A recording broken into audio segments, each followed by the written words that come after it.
I-review natin ngayon itong mini keyboard na remote control. So, yung ating kasing remote control ng ating TV, yan.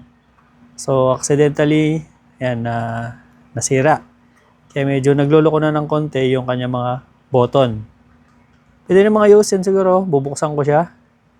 Pero, para makasigurado, tumingin tayo sa Lazada or sa Shopee ng remote control kung sakaling tuluyan na masira yung ating TV remote control. Yan. So ito yung box ng ating mini keyboard remote control. So dito, pwede daw siya dito sa Xbox, sa PC, notebooks, tablets. Yan. Calculate cellular, smartphone. Then sa smart TV at saka sa Android TV boxes. So gagamitin lang natin siya dito sa smart TV. Kasi kung sa smartphone, so kailangan pa natin ng tawag dito, adapter. Kasi yung ano natin is typically is Type-C. Ito yung ating remote control.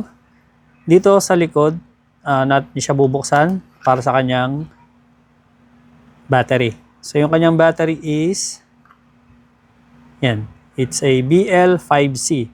So, ito rin guys yung battery ng Nokia. So, tulad nito.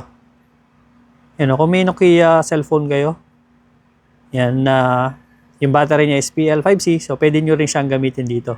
Parehas lang sila. Yan. Yan. Dito sa mga battery pala guys, ito yung nakalagay dun sa ating remote control, original. O, yung talaga nakalagay doon. So, umabot lang siya ng mga 1 month bago siya malubat.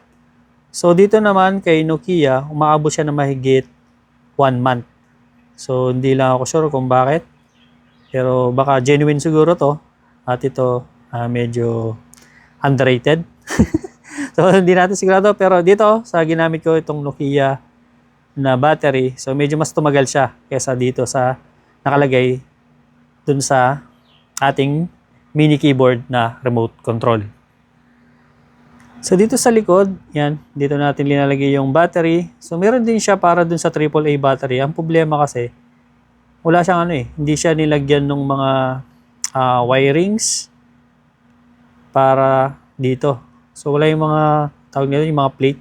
Kaya kahit nalagyan nyo siya ng battery dito, hindi gagana. Kasi nga wala yun nandito. Siguro pwede nating ilagay, pero baka hindi na lang siguro. So, gamitin na lang natin kung ano yung nakalagay dito na battery. Nakalimutan ko palang pakita to. Kasi nakalagay pa to sa TV. Kasi ginamit ko nga pala to sa TV. So ito, nakalagay ito dito. Pag bilhin nyo nitong remote control. Yan, dito yung nakalagay. So ito yung gagamitin natin. O ilalagay natin doon sa USB ng TV para magamit natin itong remote control. Yan, dito, simple-simple lang yung layout nito. Ano to, parang nga siyang tawag dito, yung cellphone na BlackBerry dati. Hindi ko lang kung inabutan yun. So, yung mga keypad dati na BlackBerry. So, para siyang ganito. Kasi kung yung Nokia, hindi. Kasi yung keypad nun, diretso na ganito Yung kay BlackBerry kasi medyo parang ganito Yan. So, hindi ko lang kung inabutan yun. So, yan, simple lang. Ito yung mga scroll, next, at saka yung backward. Then dito yung scroll natin, up and down. Then yung OK. So meron siyang on and off dito. Pero dito talaga yung on and off nito. Ito. Yan. Pag ginanon nyo siya, ay wala palang battery kaya di umilaw. Yan. Ito yung on and off. Meron siyang on off dito sa taas. Then yung kanyang charging port. Yung charging nito guys is yung regular na ganito. Ay, sorry. Gumalaw. Yan. Ano ba? Hindi makita, no? Yan. Yung regular lang na charging cable. Yung luma. Hindi siya Type-C. Yan. Ganito yung charging cable na kailangan nyo. Kasi dun sa box, wala siyang kasamang charging cable Yan. Pero pwede naman tong scroll. Scroll up, scroll down. Para mamili kayo. Or gamitin nyo yung cursor. Kung gusto nyo magpili.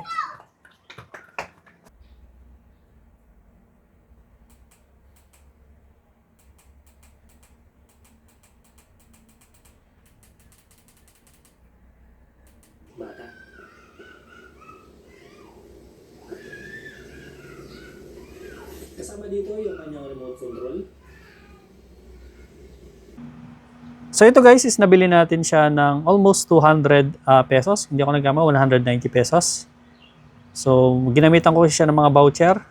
Kaya siguro ganun lang siya kamura. Yung iba kasi mga seller nasa 200 to 20 pesos. Yan. So kung naghahanap kayo guys ng alternative or support, hindi naman support. Hindi parang backup na remote control para sa inyong smart TV. So, pwede nyo itong i-consider. Huwag nyo kakalimutan mag-subscribe. And thank you guys for watching. Until the next video.